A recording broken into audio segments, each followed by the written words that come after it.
ആനന്ദം എവിടെ നിന്നാണ് കടന്നു വരുന്നത്? ആനന്ദം ദൈവത്തിൽ നിന്നാണ് കടന്നു വരുന്നത്. സന്തോഷം മനുഷ്യന് ഉണ്ടാക്കാൻ സാധിക്കും. നമുക്ക് താൽക്കാലികമായി സന്തോഷം ഉണ്ടാക്കാൻ സാധിക്കും.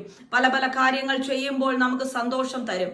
അപ്പോൾ ഓട്ടോമാറ്റിക്കായിട്ട് കടന്നു വരും സന്തോഷം. പക്ഷേ ജീവിതത്തിൽ ജോയ്, ആനന്ദം എവിടെ നിന്നാണ് കടന്നു വരുന്നത്? അത് ദൈവത്തിൽ നിന്നാണ് കടന്നു വരുന്നത്.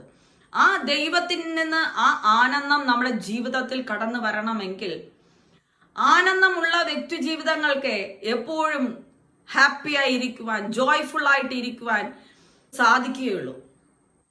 അത് ലഭിക്കണമെങ്കിൽ ദൈവകൽപ്പന അനുസരിച്ച് ജീവിക്കണം. ദൈവകൽപ്പന അനുസരിച്ച് ജീവിക്കുന്ന വ്യക്തി ജീവിതങ്ങളെയാണ് ദൈവം സ്നേഹിക്കുവാൻ ആഗ്രഹിക്കുന്നത്, ദൈവം ഇഷ്ടപ്പെടുന്നത്. അങ്ങനെയുള്ള വ്യക്തി ജീവിതങ്ങൾക്ക് എപ്പോഴും ആനന്ദം അവരുടെ ജീവിതത്തിൽ ഉണ്ടാകും. എപ്പോഴും അവർ